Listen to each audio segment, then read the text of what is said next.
మీరు రోజు సబ్బుతో ముఖం కడుక్కుంటున్నారా? అయితే మీరు మీ స్కిన్ని డ్యామేజ్ చేస్తున్నట్లే.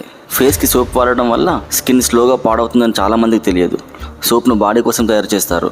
మన బాడీ స్ట్రాంగ్గా ఉంటుంది కాబట్టి పర్లేదు. కానీ మన ఫేస్ చాలా సాఫ్ట్గా, సెన్సిటివ్గా ఉంటుంది. సబ్బులో ఉండే స్ట్రాంగ్ కెమికల్స్ స్కిన్లో ఉన్న న్యాచురల్ ఆయిల్స్ని రిమూవ్ చేస్తాయి.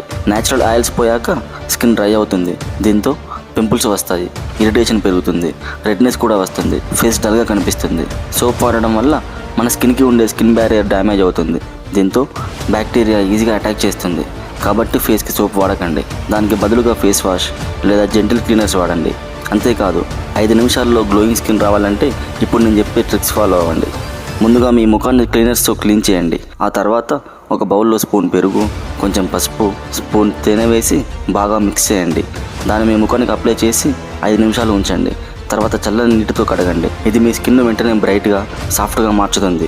చివరగా కొంచెం మాయిశ్చరైజర్ అప్లై చేయడం మర్చిపోవద్దు. ఇలాంటి సింపుల్ కేర్ టిప్స్ కోసం వెన్నెల వినోదంను సబ్స్క్రైబ్ చేయండి.